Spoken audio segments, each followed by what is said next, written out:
네, 여러분 반갑습니다. 구기 종목 분석 전문가 볼좀 만진놈입니다.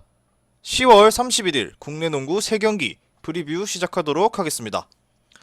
볼좀 만진놈의 조합픽을 직접 받고 싶으신 분들은 영상 하단에 고정 댓글로 문의 주시면 조합픽을 무료로 받아보실 수 있습니다. 첫 번째 경기는 울산현대 모비스와 부산 KT의 경기입니다. 울산현대 모비스는 시즌 3승 4패 리그 6위에 위치하고 있으며 홈에서 0승 3패, 평균 85.7득점, 그리고 83실점을 기록하고 있습니다. 모비스는 최근 5경기 3승 2패를 기록하고 있습니다. 부산 KT는 시즌 3승 5패로 리그 7위를 기록하고 있으며 원정에서 2승 1패, 평균 84.3득점, 89.9실점을 하고 있으며 최근 5경기 1승 4패를 기록하고 있습니다. 모비스는 지난 경기 디펜스가 허술한 삼성을 상대로 많은 득점을 올렸습니다. 특히 간트의 외곽 활약이 이어지고 있으며 이를 바탕으로 외곽 디펜스에서 약세를 보이고 있는 팀에게 안정적으로 먹혀들 수 있는 모습을 보여주고 있습니다. 김국찬, 함지훈 등 국내 선수들의 활약이 이어지면서 긍정적인 결과로 나타나고 있는 모비스입니다. 다만 션롱이 시즌 초반과 대비해서 야투 성공률이 낮아진 흐름을 보이고 있다는 점은 아쉬운 요소입니다. 그럼에도 불구하고 현재 평균 85.7득점으로 공격에서는 상위권 수준의 전력을 구축하고 있습니다. 이는 공격 능구를 천명하고 있는 부산 KT에게도 밀리지 않는 수준입니다. 그렇기 때문에 이번 경기 또한 디펜스보다는 공격에 더 많은 힘을 쏟을 것으로 보이는데 문제는 맞대결을 펼칠 때마다 부산 KT의 가드진을 상대로 열세를 보여왔다는 것입니다. 주전과 백업 간의 전력 차이가 나는 것 또한 아쉬운 부분입니다.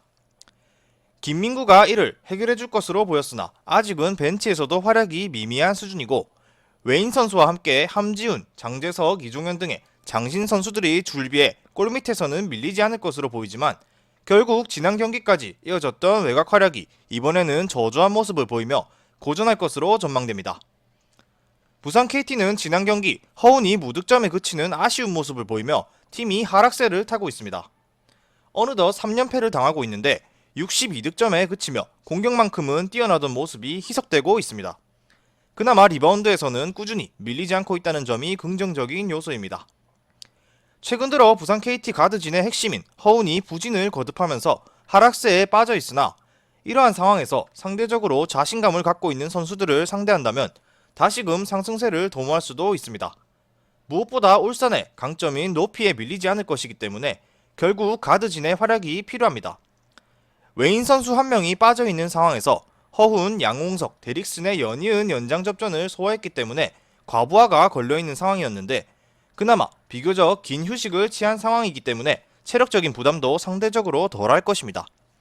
지난 경기에서 허훈, 양홍석이 데뷔 이후 동반 무득점에 그쳤던 것과는 달리 자신감을 갖고 있던 울산을 상대로는 다시금 활발한 움직임을 가져가면서 연패를 끊어내려는 움직임을 보일 것입니다. 리바운드에서 밀리지 않는 모습을 보이며 울산의 장점은 막아내면서 부산 KT가 갖고 있는 장점은 살려내는 운영이 이어질 것이고 잦은 연장 접전을 치르면서 지친 상황이 이어지며 주축 선수들의 움직임이 둔중해진 모습을 보였지만 전력적으로 큰 부담이 되지 않는 울산을 맞아서는 연패를 끊어내겠다는 마음가짐으로 주축 선수들의 활약이 이어질 것으로 예상되어집니다. 부산 KT가 본연의 득점력을 회복하면서 리드를 이끌어낼 것으로 전망합니다. KT의 승리를 추천드립니다. 다음 경기는 인천 전자랜드와 원주 동부의 경기입니다. 인천 전자랜드는 시즌 6승 1패 리그 1위를 기록하고 있으며 홈에서 3승 0패 평균 83.7득점, 74.1실점을 기록하고 있습니다. 전자랜드는 최근 5경기 4승 1패를 기록 중입니다. 반면 원주 동부는 시즌 3승 5패 리그 9위에 위치해 있으며 원정에서 2승 1패 평균 78.5득점, 83.4실점을 기록 중이며 최근 5경기 0승 5패에 기록하고 있습니다. 전자랜드는 지난 경기 흔들리는 부산 KT를 상대로 안정적인 경기력을 선보이며 우위를 점했다. 특히 정영삼, 이대현이 김낙현과 함께 활약을 이어가고 있다는 점이 고무적인 요소입니다. 국내 라인업만큼은 어느 팀과 상대해도 밀리지 않는 전자랜드입니다. 김낙현, 정영삼으로 이어지는 가드라인과 탐슨, 심스, 이대현이 골밑에서 버텨주는 이상적인 흐름이 나오고 있습니다. 리바운드에서도 밀리지 않고 있기 때문에 높이에서의 전력을 발휘할 수 없는 원주동부를 상대로 매치업에서 확실한 우위를 점할 수 있습니다. 변수를 허용할 수 있는 부분은 외인 맞대결에서 열세를 보이는 것밖에 없는데, 심스와 탐슨이 3점슛을 단 하나도 시도하지 않고 국내 선수들의 외곽 움직임과 함께 골밑에서의 강한 집중력을 갖고 경기 운영을 하기 때문에 변수를 허용할 가능성은 매우 낮아 보이는 매치업입니다. 가드진 또한 체력적으로 지쳐있는 상대와 대비해 김낙현, 정영삼에 이어 박찬희, 차바이가 벤치에서 뒤를 받쳐주며 유기적인 움직임을 보여주고 있기 때문에 경기 내내 동부의 외곽을 노릴 수 있는 상황이고, 초중반에는 동부의 공세를 막아내며 후반 들어 전력적인 우위를 통해 리드를 잡아낼 것으로 보입니다. 원주동부는 지난 경기에서 최약체로 손꼽히고 있는 창원 LG에게도 힘을 쓰지 못했습니다. 김종규, 윤호영의 공백이 너무나도 크게 느껴졌고, 짧은 시간 출전을 했지만 김태술이 복귀하여 흐름을 바꿔놓으려던 계획도 통하지 않았습니다. 무기력한 5연패를 당하고 있는 동부는 강점인 높이가 효력을 발휘하지 못하고 있고, 녹스의 활약이 이어지고 있는 것은 긍정적인 부분이지만 다른 선수들의 활약이 저조해서 홀로 골밑을 지키는 꼴이 되고 있습니다. 더군다나 부상을 당한 이후에 허웅은 이전과 대비해 활발한 움직임을 보여주지 못하고 있고, 결국 본래의 장점인 높이와 가드진의 활발한 움직임을 모두 발휘하지 못하고 있어 압도적으로 밀리는 흐름이 반복되는 것입니다. 그리고 이번 경기 또한 전력적인 열세를 극복하기 어려울 것으로 보여지는데, 두경민 홀로 책임지고 있는 외곽과 녹스 혼자 책임지고 있는 골밑은 길어봐야 1에서 2쿼터 수준을 이겨낼 수 있습니다. 결국 배강률, 허웅, 김태술, 타이치, 존스 등이 이를 뒷받침해줄 수 있는 자원의 활약이 필요한데, 이를 기대하기 어려운 것이 사실입니다. 전자랜드는 올 시즌 가장 뛰어난 수준의 외곽 디펜스를 갖고 있는 팀인데다가 원주동부가 보여왔던 강점처럼 3, 4쿼터에 압도적인 활약을 하는 모습을 보이고 있습니다. 전력적인 열세를 안고 있는 입장에서는 후반 들어서도 주축 선수들의 체력이 남아있는 전력을 상대하기 어려울 수밖에 없습니다. 원주동부가 연패를 끊어내기 위해 적극적인 움직임을 가져가며 초반 접전을 이끌고 가더라도 3, 4쿼터 들어서 체력적으로 열세를 보이면서 고전을 할 것으로 예상되어집니다.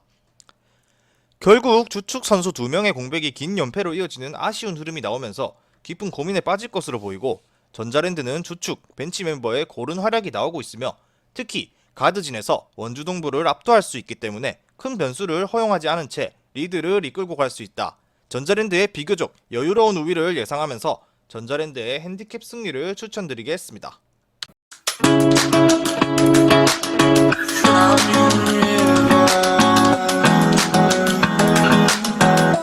마지막 경기는 전주 KCC와 서울 삼성의 맞대결입니다. 전주 KCC는 시즌 5승 3패, 리그 3위에 기록하고 있으며 홈에서 2승 2패, 평균 78.8득점, 74.9실점을 기록 중이며 최근 5경기 3승 2패를 기록하고 있습니다. 서울 삼성은 시즌 1승 6패, 리그 10위를 위치해 있으며 원정에서 0승 3패, 평균 87.4득점, 94.1실점을 기록 중이며 최근 5경기 1승 4패를 기록하고 있습니다. 전주 KCC는 지난 경기 라거나가 복귀하면서 데이비스의 부담이 줄어들 안양 KGC를 상대로 높이에서 밀리지 않으며 본연의 강점을 드러냈고, 특히 디펜스에서의 강점으로 이어지며 실점을 최소화하고 있는 것이 팀 컬러로 자리하고 있습니다. 높이에서 밀리지 않으면 좀처럼 변수를 허용하지 않는 전주 KCC는 라거나가 빠져있던 시점에도 데이비스가 발군의 기량을 선보이며 공백을 없앴고, 이제는 데이비스가 주축으로 나서도 될 정도로 완벽하게 골밑에 자리를 잡은 모양새입니다. 특히 림 어택 능력이 뛰어난 긴 시간을 출전하면서도 떨어지지 않는 스태미너와 함께 어려운 상황마다 아이솔레이션 능력을 발휘해 상대를 흐트러 놓는 것이 가장 큰 장점입니다. 또한 공격 리바운드에서는 이렇다 할 모습을 보여주지 못하더라도 수비 리바운드만큼은 확실하게 앞서는 모습을 보이며 약점인 가드진의 부담감을 줄여주고 있습니다. 상대에게 세컨 찬스를 내주지 않으며 외곽슛에 대한 부담감을 줄여주는 것입니다. 올 시즌 페인트존에서 20.9점으로 많은 비중을 가져가면서도 약점으로 작용할 수 있는 외곽에서 많은 실점을 허용하지 않으며 평균 74.9실점만을 허용하고 있는 KCC입니다.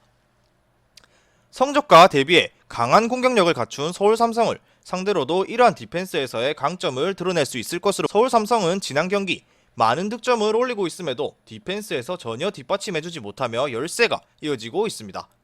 그렇다고 디펜스에 많은 치중을 할 수도 없는 상황입니다. 공수 밸런스를 잡기가 어려워 경기 운영에 대한 고민이 깊어지고 있는 삼성인데, 높이에서의 강점을 드러낼 수 있는 전력임에도 불구하고 리바운드가 평균 30.6개로 리그 최하위 수준을 기록하고 있습니다. 이로 인해 임동섭, 김준일 등 활약을 이어가고 있는 국내 선수들의 효율이 살아나지 못하고 있습니다. 아이제아 힉스 또한 수준급 3점슛 능력과 함께 개인 기량만큼은 뛰어난 모습을 보이고 있지만 리바운드에서는 활약을 이어가지 못하고 있습니다. 그렇기 때문에 많은 득점을 올리면서도 그 이상의 실점을 내줄 수밖에 없는 삼성입니다. 무엇보다 상대 외인 선수의 높이와 속도를 따라가지 못하며 비교적 쉬운 실점을 자주 내주고 있어 이를 타파하기 위해 공격에서의 움직임을 더욱 견고하게 가져가려 하고 있지만, 이마저도 주축 선수들의 활약과 대비해 벤치 멤버의 활약이 저조해 4쿼터 들어 득점은 올리지 못하면서도 더욱 많은 실점을 내주고 있어 초반에 잡아놓았던 리드마저 놓치는 모습이 이어지고 있는 삼성. 전주 KCC를 상대로도 높이에서의 열세를 극복하지 못한 채 견고한 디펜스를 뚫어내지 못하는 아쉬운 모습이 반복될 것으로 보여집니다.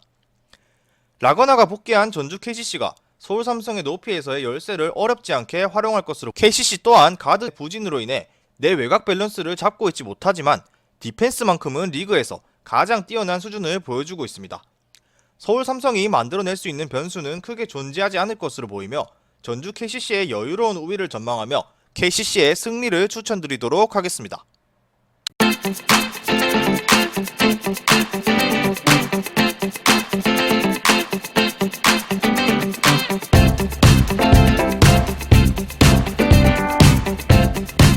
볼 좀 만진 놈도 시청하는 무료 스포츠 중계 커뮤니티 고정 댓글로 확인 부탁드립니다.